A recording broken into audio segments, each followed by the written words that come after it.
Welcome to all of you, and thank you for joining us. Whether you realize it or not, you're in the session on artificial intelligence in manufacturing. If you shouldn't be here, stay. Just text your friends and say, I'm at this awesome session. Please come join us. We have a wonderful panel that's been organized here on understanding how artificial intelligence will affect advanced manufacturing. I'm Walter Copan, the Undersecretary of Commerce for Standards and Technology and the Director of the United States National Institute of Standards and Technology, NIST. And at NIST, we lead the development of standards and tools for trusted performance of artificial intelligence systems, amongst many other aspects. And before we get started with our panel, I'd like to compliment Brian Lenihan and the SelectUSA team for yet another great summit. Thank you to them and to all those who've been part of putting this together. It's an outstanding opportunity for people to look at the investment opportunities in the United States and to network with one another as well about opportunities that you may discover. So our panel this afternoon will discuss AI and advanced manufacturing and its confluence. And as we all know, AI is already impacting our lives in so many ways. Whether it's asking Alexa for today's weather forecast, or it might be connecting with your family and friends on social media and all those little interesting connections, including advertisements that pop up. Or finding the best route home after a long day's work and all those little things that you see along the way of, wouldn't you like to stop here? AI is affecting us in many, countless ways. And in one area that AI will have a major impact on society is in advanced manufacturing. AI is a manufacturing force multiplier, and the United States is in the lead. We have a toolkit that's going to dramatically augment human productivity. And the combination of robotics and sensor integration, the industrial Internet of Things, and advanced automation, AI is having a huge impact already. So having machine learning and pattern recognition at its core, AI-based technologies are now transforming our factories and the way in which we manufacture and deliver products. Today, I have a great privilege of moderating these distinguished panels, which will explore the future implications of AI on advanced manufacturing and America. My fellow panelists are Dr. Byron Clayton in the middle, Chief Executive Officer of the Advanced Robotics for Manufacturing.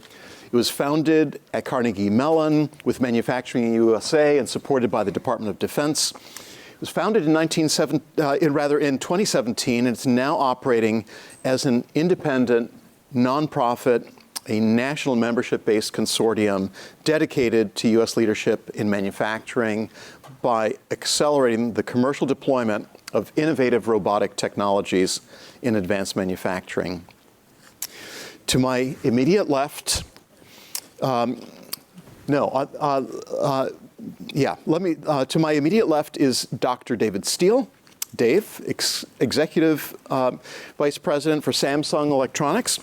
On the far side, I'm sorry, Dave first joined Samsung in 1997, and he had held high-level positions in both the United States and Korea, and currently he leads the company's corporate affairs team in the United States. So major operations in this nation. So David, we're delighted that you're here.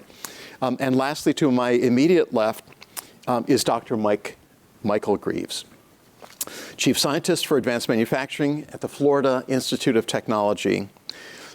Mike is an internationally renowned expert in product lifecycle management and the concept of the digital twin. Yes, he wrote the book. His focus is on virtual product development, engineering, manufacturing, especially additive manufacturing and operational sustainment. The whole concept of design it first before you start moving atoms and molecules around. Gentlemen, thank you so much for being part of this panel and for joining us at SelectUSA. I'd like to ask you all a question. I'd like to start with Mike on this one. Why consider investing in the United States, and why apply artificial intelligence in manufacturing systems? So we're kind of in an interesting position in that we basically have a great deal of expertise in manufacturing, but we basically have had an issue in terms of what our cost effectiveness is in there. And I've always sort of said is we're not going to work harder, or we're not going to work longer in order to be able to overcome that. So we got to work a lot smarter. And I think the whole idea of applying artificial intelligence, and I will sort of tell you that it runs a pretty big spectrum from, rules making versus true AI of Skynet proportion, and obviously we want more of this one than not that one. But basically this idea of trading off information for wasted resources. So my whole premise of everything I do is information is basically an ability to trade off information for wasted time, energy, material. And so if we do things a lot more efficiently, effectively, using artificial intelligence of whatever type, I think we can take a lot of costs out of the model, and we can be the low-cost producer by our technical know-how in the manufacturing side, but applying this information technology that's going to help us make better decisions and be a lot more efficient, effective, and we'll be competitive no matter where the rest of the world is. So it's really that productivity engine that you're talking about that provides low-cost solutions in American manufacturing. And innovation. So I think the thing is that we always have to balance the idea of being the lowest cost producer, but being the most innovative in terms of how we approach these particular issues. Excellent. So Byron, over to you. What are your thoughts on investing in the United States and applying artificial intelligence in manufacturing? So, and you mentioned about the U.S. leading in research, and that's very true. When you look at the type of research that's being done here in this country, there's some amazing things that are going on. There's a list of universities, research universities around the country that are focused on AI for different types of applications in machine learning. The big three, so Carnegie Mellon University, who we're affiliated with, is at the top of the list. There could be some arguing about that, but I just met with Stanford yesterday. Yeah, they're number 2, by the way. And then there's MIT. So that kind of rounds out the top 3. We work with all those universities. Yeah. So there's some amazing research being done here. The other thing is, and normally, for transformative type of research, the U.S. is known to lead in that type of research. But something, what we normally lag in is the implementation of that research. Other countries do a much better job at implementing than we have in the past. But this may be different, and that's another reason to invest here. Just the workforce shortage is really driving the need for automation to get smarter and more capable. And so even if we didn't want to implement, we're kind of forced to implement. Yeah. And I see that all the time. I talk to manufacturers all around the country, and they most of them tell me that they're interested in automation and AI and robotics because they have to be. It's not just because it makes them more productive, which it does. Right. But it's also because they have to. They don't have the people to do the work. So they're kind of forced into looking at other ways to get the work done, and robotics and AI is a way to do that. Why don't you tell us about the pin that you're wearing? I don't know if our audience can see that.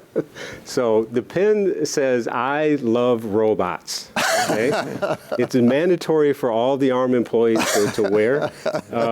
And Michael has already solicited this, so yeah. I love robots. Yeah, he's with the force multipliers there. All right, so thanks you very much for that. So Dave, same question for you. So I think some of you may know Samsung. Who's heard of Samsung? Okay, that's reassuring because we spend a lot on marketing every year. So that's good to hear. But we're a South Korean headquartered company. Last year marked our 40th anniversary of doing business here in the US.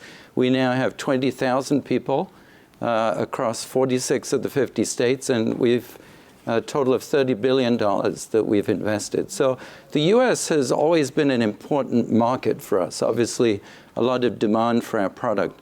But at the end of the day, Samsung, I believe, is at our heart a manufacturer. So unlike many other companies that have outsourced their production of products, we've kept a lot of it in-house. And the statistics always blow my mind. Every hour we make more than 40,000 phones. Every hour we make almost 5,000 televisions. So the scale of our production is just huge. So here in the US, as I said, an important market, not just to be close to demand for our products, but also to manufacture. And that's where the interest in AI really takes root, because we see the same sort of disruption that my two colleagues just spoke about, sort of profound changes in the way that we think about manufacturing. And here in the US, we have two big plants, one in Austin, Texas, where we make semiconductor chips, and one in Newberry County, South Carolina, where we make washing machines. So think about the difference in scale from making semiconductor chips to washing machines, and yet the importance of AI and the need to develop AI tools and implementation is just as important across both of those. Wonderful. Thanks for that insight. And we were talking a little bit earlier on, Samsung has worked very closely with the educational system in the United States, with leading universities, as part of the talent pool that you draw upon for all of your operations. That's right. I think more than anything these days, we look to the U.S. for talent, for innovation, as was already said. The U.S. is really at the cutting edge of developing a lot of these new techniques, and some of them are coming out of universities, some of them are coming out of the federal system, and I'm very proud to have worked at Argonne National Lab, part of Department of Energy Systems, so places like that, and NIST.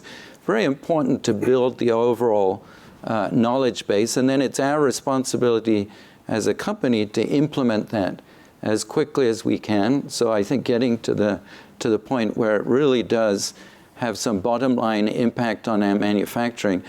I would say, looking at what we've been doing, we really started to see in 2018 the first big impact of AI in our manufacturing lines. And now as we chart out our sort of 3 to 5 year horizon, we can just see year after year as more and more of these processes and more of these opportunities become possible with AI in manufacturing. It's just going to have a profound impact on our business. Great, thank you, David. So let me turn to Dr. Clayton. Which manufacturing applications do you believe will benefit most from the implementation of intelligent robotic systems? Yeah, so there's two ways to look at it. So there are vertical applications and there are cross-cutting applications. The vertical applications, things like bin picking. We've been trying to do automatic bin picking for a long time. And we're making progress. We're not exactly there, but yeah. So bin picking type applications.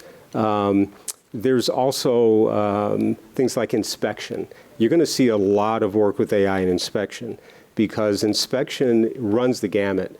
It could be that you're looking at a tremendous amount of information and you need to analyze that very quickly, which of course AI can learn and do better. Yeah. But there's also things like the art of inspection. So we fund projects around the country as well, and one of the applications that we're funding is for fish handling and inspection. And so we've had a raging controversy on the squishiness of fish, right? So it's how do you tell? So the people that do this learn that one of the ways that they can inspect fish is on the squishiness. They can tell about the freshness of fish. Yeah. But they can't tell us. You just have to know it, right? You have to learn it over time. Right. So this is something that we have to teach a robotic system to do. Right. But interestingly enough, applications like that, once you teach a robot system to do this, right, and it starts to learn, it can quantify what that means, and that's knowledge for other automation, right? Yeah. So some of the cross-cutting applications, probably the biggest thing you hear about is predictive analytics. So it's taking in lots of information and being able to predict things like when my machine is going to go down. So that's another big area. The area that's coming up, I would say, is for, I'll call it continuous improvement or process optimization. So people that install automation will tell you that once that automation is installed, most of the time, companies don't continue to improve it over time, right? They should, but they don't. So what if the system could improve itself over time? That's where you're going to see AI really make an impact in manufacturing. That's a wonderful example. Who would have thought, right? Fish handling. That's a terrific example. Mike, can you think of other applications where robotics is making a substantial impact?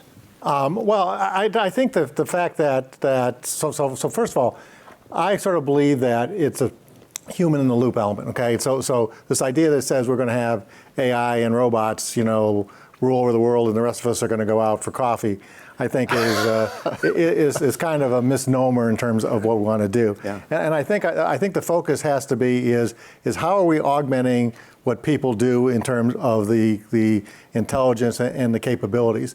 So certainly being able to adjust in terms of the manufacturing process. So one of the things, and in point of fact, the digital twin aspect of it is that we are gaining so much computing power that people really don't understand it.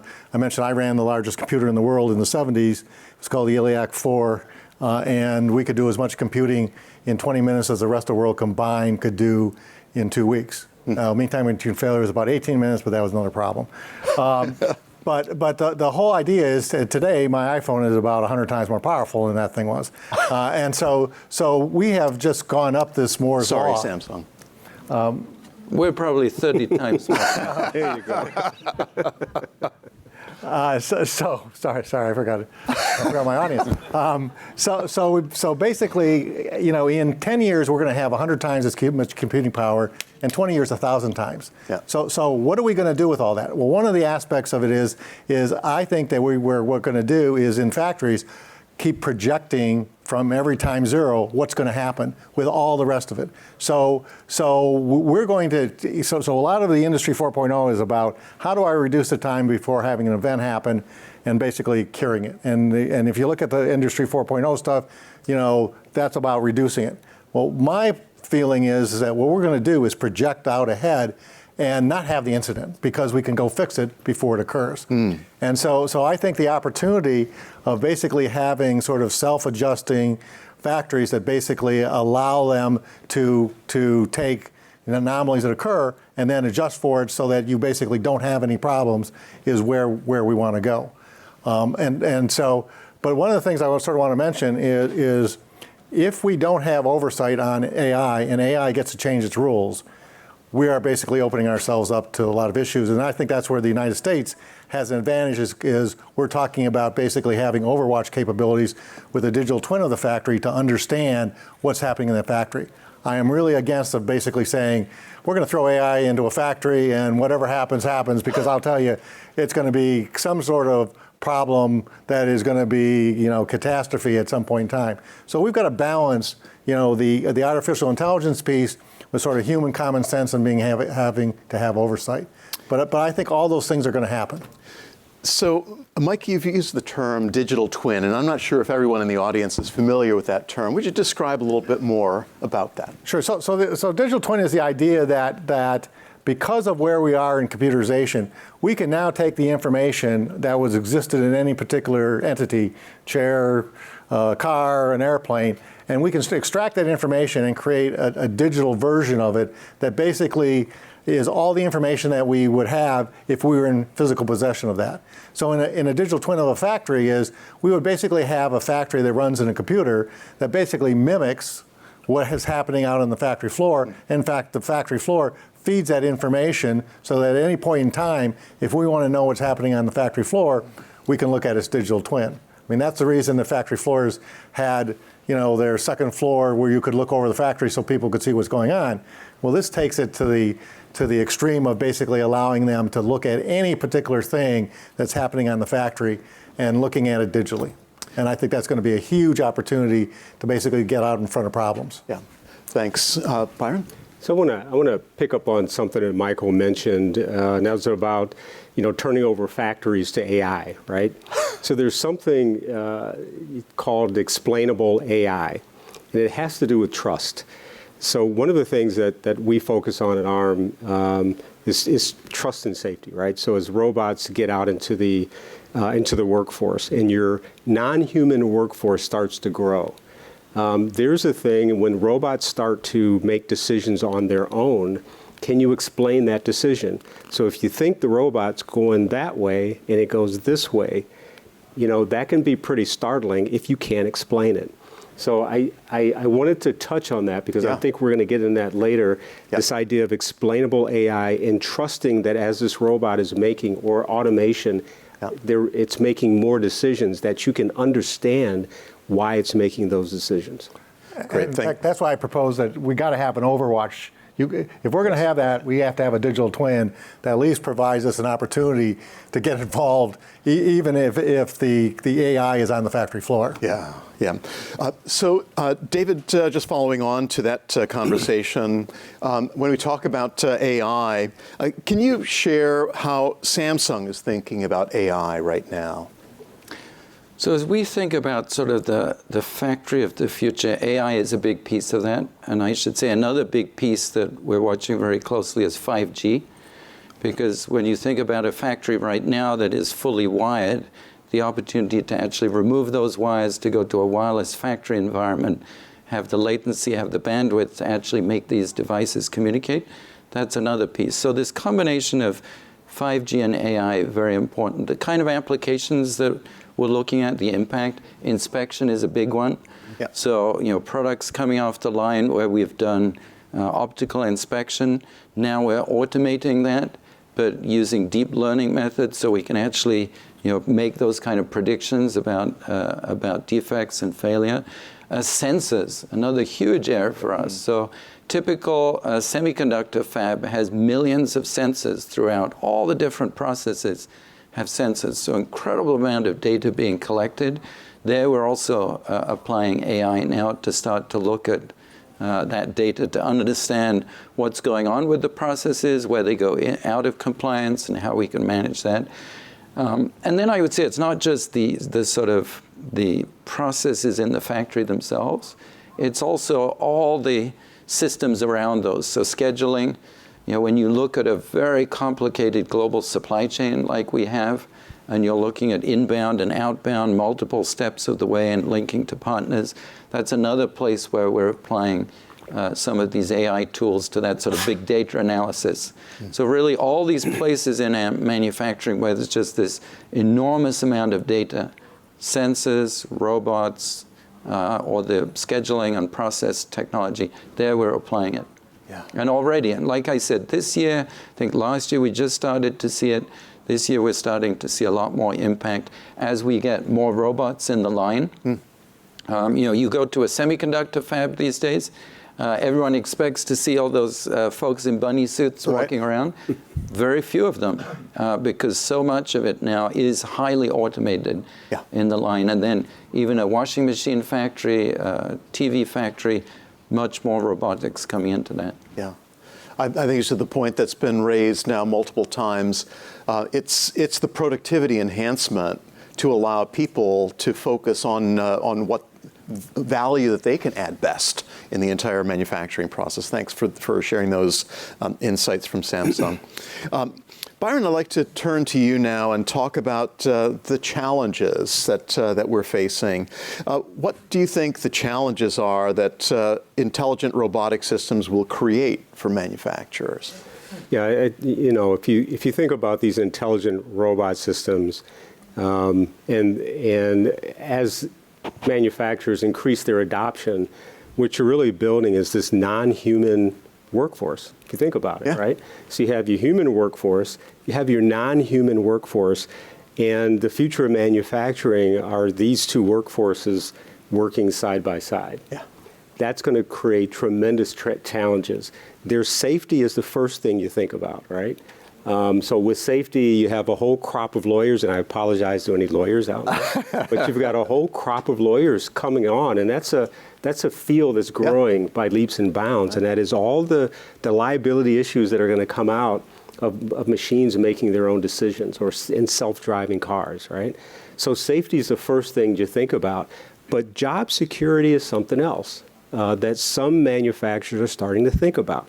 So if you think about what happens, I'm working on a line, and here comes Bob the robot. And I have to train Bob the robot. He's, it's a smart robot. I have to train Bob on my job. Now, Bob can't do my whole job. He can do only parts of my job, right? But so he does the stuff that I don't want to do or it's too difficult for me to do. That's great, right? I love Bob because of that. But as Bob gets smarter, now I'm starting to worry. Bob's going to take my job. See, and so what am I going to do? I'm probably either going to break Bob. Okay, that's a whole different problem, right? Or I'm going to find another job. I'm going to get trained. I'm going to do something to step it up. But think about that. If I step it up, I've left a gap, and no one's going to fill that job. That puts more pressure on the technologist to say, well, I started out saying that Bob is only going to do 50% of this job because he can't make decisions and he can't do this other part. Well, now there's nobody to do that job, so now Bob has to do more. Yeah. Right? So that's where I was talking about the implementation. There's pressure on manufacturers to implement this, and that pressure is only going to grow over time. Those are big-time challenges for manufacturers to face in the future. Well, and Can I add something to that? Well, I was just going to ask Byron to amplify a little bit more on the role of the manufacturer, then the company, to look at the workforce implications for the future as Bob continues to get better and more productive and able to take on a larger aspect of the workflow. I can tell you the smart employers are starting to, and I'll call it loyalty, but it's more than that. They're starting to tell their employees, look, I got you, right? We're going to put this automation in, and we will displace jobs, but there's training available. As long as you do a good job for us, we're going to take care of you. So we're going to look to train you in the new jobs. And we may need you to do some things for us, but we're going to take care of you. Yeah. And so you're starting to see retention for these smart employers go way up. Yeah. And those are the companies that are doing really well. When you look at their talent pipeline, they are suffering nearly as much as some of the other companies are right now. Thanks for those insights, Mike. Yeah, so while I think the guy breaking Bob is a real kind of issue, I'm really more concerned is once we start to put communications on AI, how do we protect that? I think we've really kind of underestimated that particular issue. So, I mean, AI systems need to be paranoid as hell to begin with, okay? I mean, they have no common sense, so they need to know who they're talking about. But I think we've sort of seen the hackers on the PC systems. We really haven't seen the hackers in the factories yet. Right. But there's a whole big difference between ransomware that basically takes over your system and charges you to put it back, and ransomware that says, unless you pay me $1 million in Bitcoin to the next 60 minutes, I'm going to take your factory and put it out of control. And we've opened that Pandora's box, if you will, by putting communications on that. So once we start to do that, how do we make sure that the AI systems that we think we're in control of, okay, and the experience understanding why they do things, they start to do things that we don't understand. I mean, there's two reasons. One is they don't like us anymore, or B, somebody has gotten into them and is doing it. So I think there's a double-edged sword there, and I don't think we've really addressed the whole issue of smart communicating products that the first thing they have to have is to be secure. So how we address that, and I think there's a lot of sort of research on there, but we've really we've done a lot on the IT systems. On the OT systems, not so much, and I think that's a bigger opportunity. In fact, maybe NIST could look at that, Well, I'm so glad that you mentioned that because working on standards for trust in AI interoperability, cybersecurity, and ensuring that these systems operate at the absolute highest level of performance is a significant part of the role that NIST plays. We're a non-regulatory part of the federal government. And so we see that framework such as the cybersecurity framework has provided not a checkbox mentality, but an aspirational mentality to provide the kind of performance that's necessary in evolving threat environments. And as we introduce yet another sensor-based system, for example, on the factory floor, have we anticipated the kind of security and interoperability and the overall performance elements of the system? And it's something that's a close partnership between NIST, industry, and all of the government. And it certainly is part of a global challenge, isn't it, that I believe that we face. But in the United States, there's a strong working partnership between NIST, the manufacturing sector, and the development sector on these industrial IoT systems. So, Mike, let me follow on with another question for you because of this sort of unique relationship between humans and the artificial intelligence-based manufacturing systems. What do we see as the future role of humans as we continue to evolve AI-based systems in manufacturing? So I mean, I think there's a few things. One is while they sort of claim AI will be innovative, really humans are innovative versus artificial intelligence. I mean, they may stumble on stuff, but really in terms of goal seeking and then especially basically balancing off competitive requirements, humans do a far better job than I think I mean, the classic, so I mean, all of those who are thinking they want autonomous vehicles, think about it. If your autonomous vehicle is going down the road and you have and it's out of control and a friend is over on one side, two people you don't know on another, and a viaduct in front of you, what's your autonomous vehicle going to do? It's going to crash into the viaduct and kill you. Because it was minimizing basically the death. So it adds a whole different perspective here in terms of what are the ethical and the future of sort of thing. So I think, again, I'm a big believer that AI is human assisted, not AI controlled. And I think if we lose sight of that, we're going to wind up getting ourselves into a lot of trouble. So I think humans are going to be good in terms of the overwatch capability. They're going to be good in terms of looking at the bigger picture and understanding, where are our innovative opportunities, and then in terms of sort of designing the algorithms and building in kind of the ethical and common sense things that computers will never have.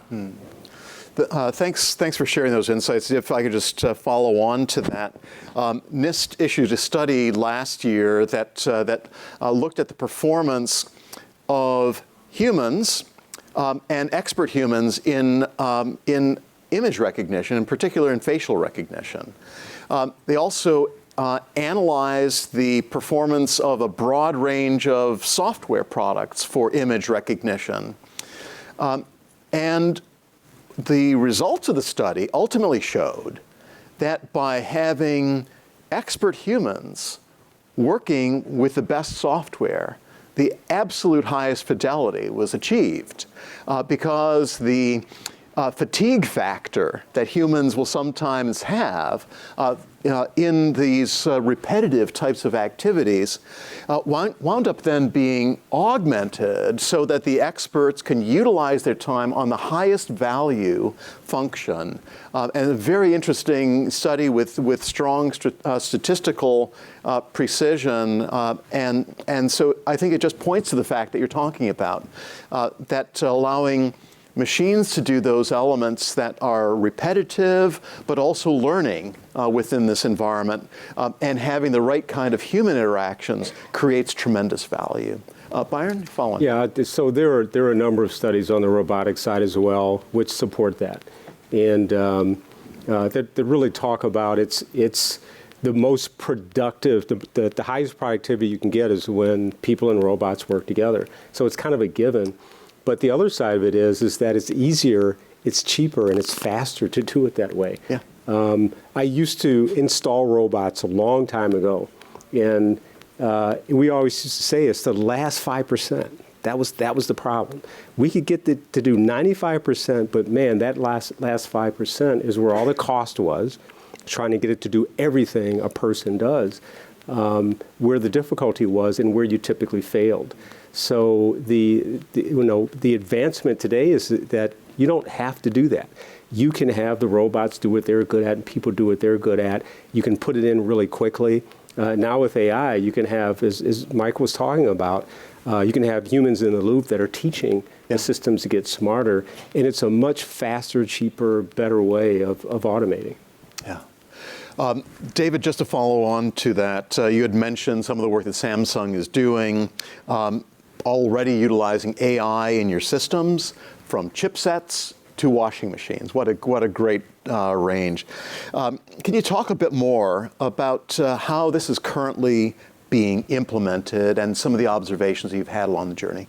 So I think very much as you just heard, what we're seeing is the robots coming to those parts that they're best suited to, the repetitive sort of tasks, whereas the humans are doing the creative, innovative things. Again, you go to one of our semiconductor plants, you won't see many people inside, and yet you've heard that 5,000 people work there because they're all doing the process support, the programming, supporting those machines and technologies and so on.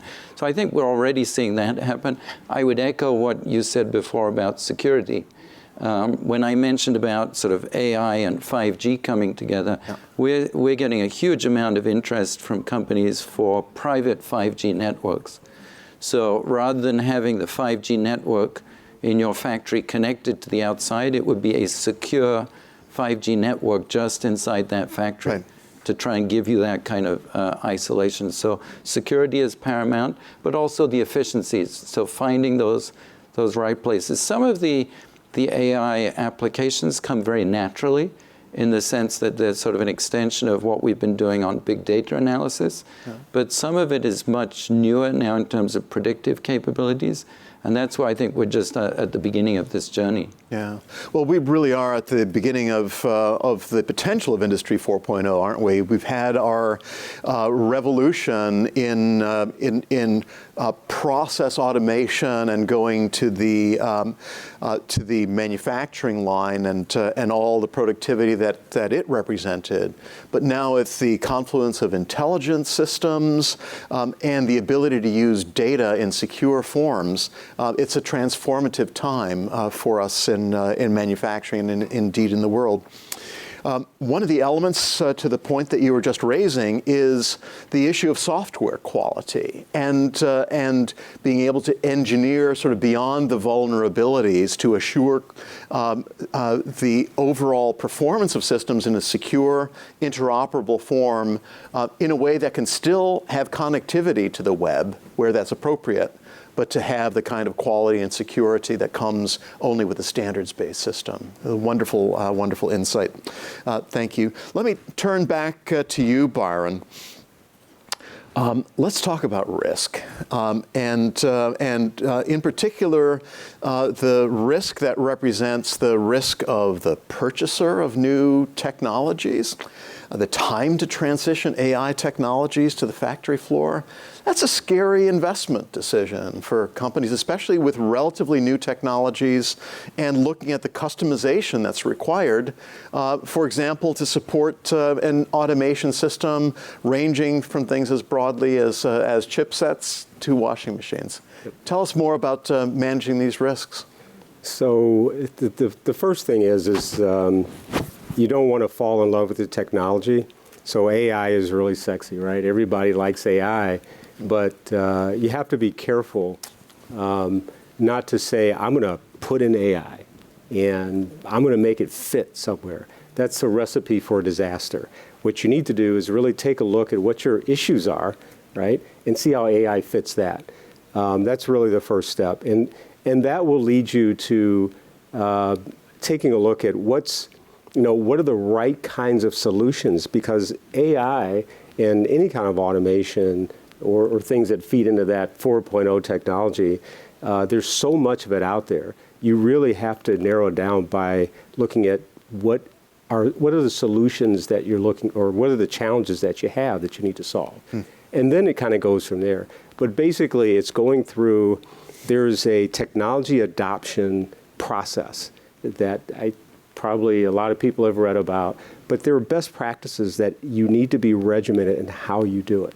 You know, people fail not because of what they're putting in. Typically, it's how they're putting it in. Right. And they're not following those processes. So it's very important to do that. That will lead you to things like, and I'll pick up on some things about security. There are lots of ways, there's lots of solutions to any problem.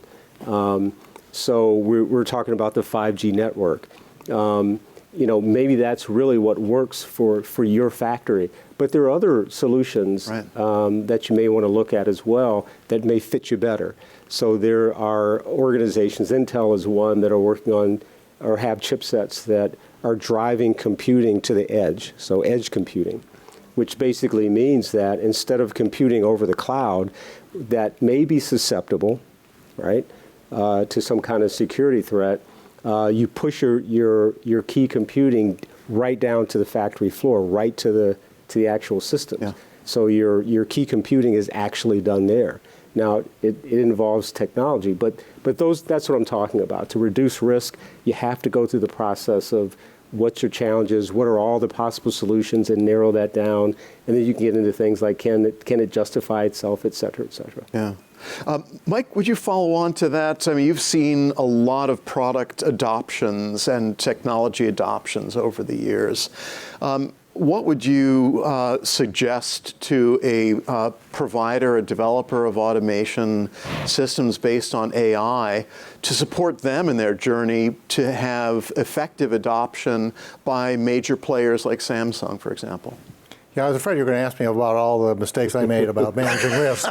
So there have been a few. So I think the key is you got to drive everything from use cases. So what are you going to do for it? And remember, one of the things I teach MBA courses, the whole idea of products is the fact that you want to sell your product to customers who will pay you more than what it costs you to make it, right? Right. Some of the internet companies get confused about that, but really the whole intent is to make money at this whole thing by basically balancing your costs off with what your profits are.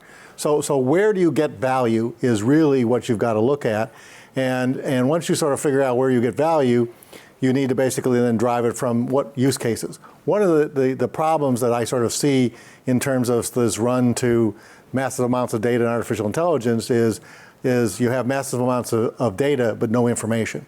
You can't turn that into information that's actionable. And by actionable, I mean you can actually do something with it, okay?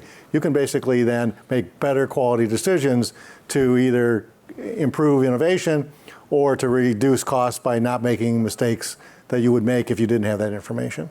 So I think the key thing is to figure out where your value is, what your use cases are driving that value, and then look for the tools that implement it. And AI is really a tool. I sort of think that there's a spectrum that you have to kind of worry about, and that is, at one end you have expert systems, which is you wrote the rules, you know what they're going to do. Yeah. At the other end is what sort of Byron said is you have artificial intelligence that is changing the rules that they have. And if you don't understand what those rules are and how they got there, you got huge amounts of problems. And so if you're in the expert system area, you probably have a lot more degrees of freedom in terms of I can implement this because I can know exactly what it does. When we start putting in AI and you're letting it make its own decisions and change its rules, I think that you've got to be very, very careful and edge out from situations into bigger situations, because if you say, I'm just going to throw AI in my factory, I will guarantee you a catastrophe is in your future. That's right. Those fish might be squeezed much too tightly. I'd like to turn it back over to Dr. Steele, please. I was wondering if you could give us some more insights into the long-term implications of AI that Samsung is considering and addressing. Probably the biggest long-term consideration is about our workforce. We should think here in the US, we're at a time of near record low unemployment. 4%, in most of the places where we have a presence. So workforce is tight.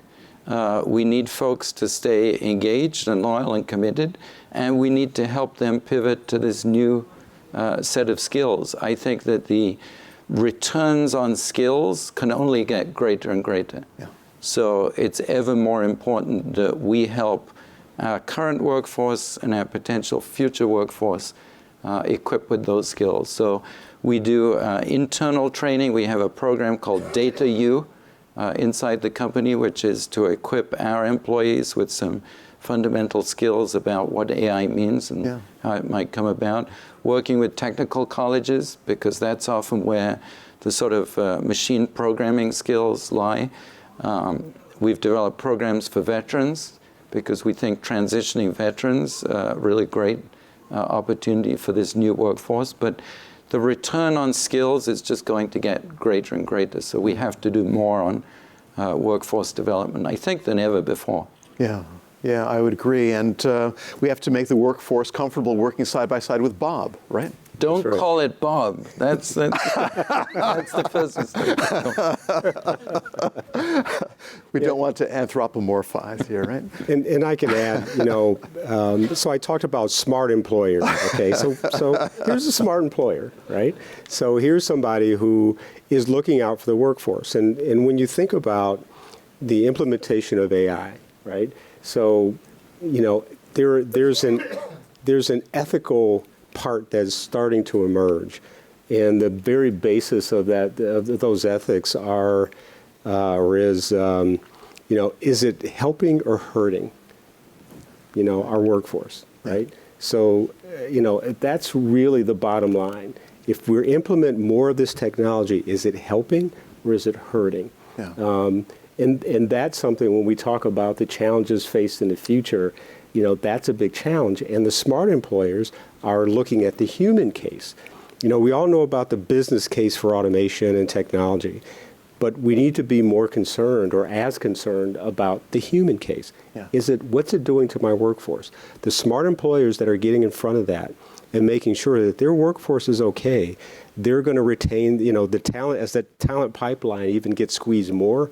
Those are the companies that have their own talent pipeline, and they're going to be just fine. So the thinking about the human case actually drives the business case. Yeah. Well, and we were joking a little bit before about CMU and Stanford and MIT as some of the leaders in artificial intelligence. To the point that's just been raised, Stanford has just announced the creation of their Center for Human-Centered Artificial Intelligence that brings together the broad disciplines in AI, machine learning, but ethics and philosophy and sort of all the human factors as well. That's so important to the future of work and the future of intelligence in the world of big data. I'd like to turn now to you, Mike, and ask a question about the underlying principles that should be the basis of considering AI decisions and systems for the factories of the future. Talk to us a little bit more about those underlying principles. So I think there's sort of a number of them, and I've talked about some of them before. In fact, looking at sort of what is the use case that you're going to try to drive your decisions in terms of doing that. The second is, how much control do you want to give up, and what is your fallback positions and oversight positions. And I talked about sort of the ethical aspects of sort of these decisions and making sure that you're basically not kind of giving it off to something that's going to maximize a certain area, but it turns out that cheating is part of that. So you want to make sure that the ethics aspect, and again, these AI systems don't have common sense. So how do I basically make sure that I have a human in the loop, or at least a human to do the forensics afterwards to know exactly what's happened? So it's back to Byron. If it doesn't do what I thought it was going to do, boy, I need to understand how that data, I can look at it and understand why it made that decision, so I can prevent the next one from happening if I haven't been able to do it. So I think there's some of these underlying principles that you've got to look at. So Aya said, if you are going to put AI into a factory or into an automobile or anything, you better have a digital twin that it's transmitting to, so I have the information. Because if it gets destroyed, I'll have no way of knowing that. And so I basically want to be able to have, especially for AI, to match it up with a digital twin that basically collects that information and gives it to me. The sort of the trivial, not trivial for the people on board, but the Malaysian airliner thing. If we had transmitted that information off about where it was and had a digital twin of the airplane, we wouldn't be in the situation where we have no idea where it went. And unfortunately, on the 777, there was that ability. They just hadn't retrofitted that plane. Yeah. But that's sort of the stuff that we need in order to be able to make sure that humans, I guess my real underlying principle is humans have got to be in control of this. Yeah, great. Before we go to some additional questions that I might have for the panel, I'd like to open it up to you to see if you have some questions for our distinguished panel. I believe we have a microphone available, and we have a question here. Yes, sir. Yeah, Arnie Lutzker, and I'm one of the lawyers that you finally. My son became a lawyer and rebelled against me, so I just. Well, it's a noble profession. My area is intellectual property, and I'm always intrigued by the concept of artificial intelligence and creativity. Yeah. And where, it's almost like on a public policy basis, because, obviously Samsung, among others, strongly protects its intellectual property. When you have artificial intelligence taking the step beyond where they're at now, and this may be, I don't know if they're there yet, but in the near term, creating and finding solutions, who owns it? Who's in charge, and how can the businesses that put the artificial intelligence in place and enable it to make an advancement, but it's being done through the machine context? Is there a concept from a business point of view of ownership of that to provide advantages in commerce, or is it public domain? Or do we need a new regime to address creativity by artificial intelligence objects? Thanks for that great question. David, let's start with you. Since Samsung was called out, your comments on artificial intelligence working with human inventors and intellectual property elements. So still most of the enhancements that we're making are within the company. So they're just proprietary to us. We're not trying to sort of monetize those, but I would say that really gets back more to the issue of security and overall protection against cyber threats, because so much of this now sits in various platforms in the company, whether it's manufacturing or design or R&D. And as we make these kind of innovations, and they exist no longer in physical space, but they exist in software and so on, how do we secure those against cyber theft? So yeah. I think about that more acutely than, let's say, the IP protection of it. But cyber is such a huge issue for us these days that just how do we ensure any of these enhancements are protected? Yeah. I've got to say, within the Department of Commerce, also working closely with the Patent and Trademark Office, looking at these elements of the force multiplier within the research and development context that AI represents. And we are in some cases in uncharted territory, but in most cases we actually have the human that's utilizing the machine to accelerate the entire discovery process, to explore a much broader space of opportunity in, let's say, materials optimization. And so it's actually an exciting time, because we're also applying artificial intelligence as we're looking at the patent system itself, and as we're mining the information that's out there to look at development trajectories and the ideas that those create to be part of the seed corn for new inventions, whether coming out of the public sector or indeed the private sector. Byron? So it just so happened, I just had a conversation last week about just this. And so it was about design for manufacturing. And it was about gathering data about manufacturing and some of the challenges in manufacturing. The system was built on predictive analytics, but there are things about certain parts of the manufacturing process that could be fed back. And this was a hypothetical conversation that could be fed back to say, well, you know, and the example they use is that I lose 30 seconds per part because I have to go way over here to drill this hole.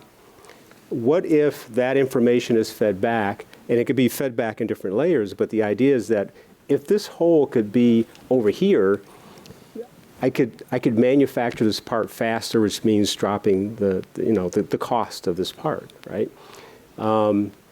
So it was feeding back information from the manufacturing process and using that for design for manufacturing with or without a human in the loop. Now, I can tell you in that instance, the company I was talking to, they would own all that, right? And it was, again, it was a hypothetical conversation that would go far beyond that company developing on their own. But their interest was that they would own it. So whoever owns the system and who creates the need for the system would seek to own the intellectual property that would be generated by this. I think one of the other follow-on things in our era of big data is that the underlying training sets, the underlying data that feeds the development of these models is in itself intellectual property. And is highly guarded by the companies, the organizations who are seeking to maximize its impact. Yeah, but you say that. In fact, I don't even know why you asked that question. Google owns it. Ask them. They'll tell you. The issue of it is that there are sort of two pieces to it. One is the machine people themselves are collecting that data, and it's a little unclear to me who owns that data per se, and whether they go into the factories and download that information when they're doing maintenance and then aggregating it across a bunch of machines to do that. So you raise a really good point. I mean, the company thinks they own that, but I'd have to say it's unclear to me as to whether or not the machine producers are collecting that data and they're going to own it. Yeah, and one of the examples that I love to think about conceptually are drones and photography. And sort of clearly, you know, under copyright law, the author of the photography is the person that controls the camera. Right.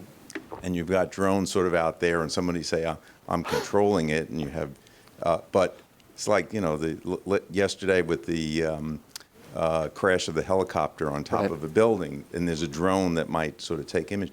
But to the extent, looking sort of somewhat in the future, if the drones have some self-operating determination of the photographic imagery that they are going to create, who's going to own that? Wouldn't the drone owner own it? No. Well, I'm glad we have IP counsel in the room. We'll talk about that. Yeah, I know. I think Bob may need a lawyer. Before we close, I'd just like to kind of go to a quick lightning round with our distinguished panel, and just ask each of you to briefly talk about the future implications for talent and education in the world of artificial intelligence. And let me start, Mike, with you. So I think you raise an excellent point, and I think the thing is that the academic institutions haven't kept abreast of this, and I think that we're going to have to rethink, you know, how we are educating students, not only the people that are doing the AI, but the people that are going to basically be implementing it. Yeah. So I think that there's huge implications, and I don't think that we have really thought that through, and I think we need to. Great. Byron? Just so that AI is impacting all of us already, and it's going to impact us all even more. And so I think the key is for all of us, and that means we need to all learn more about what it is and what it isn't, what it can do and what it can't do. And that education needs to come in a variety of different ways. But to Mike's point, it needs to be driven down into the educational system so that, the kids are learning about this all the way through school. Thank you. And David, your thoughts? Well, first, it sounds like there's going to be renewed demand for the legal professions. That's good. He was right. No, I think very much, as you just heard, it's about, like I said, return on skills. We focused a lot on STEM education and how do we get kids excited in that. We probably need to think about AI as a core component of that. So where we've done things around coding up to this point, how should those be developed or extended to also think about AI? Because I think earlier is still better to help the understanding of this and build the skills. Thank you, David. And what a wonderful panel. I'd just like to thank once again Dr. Byron Clayton, Dr. Michael Grieves, and Dr. David Steele for joining us today. Thank you all.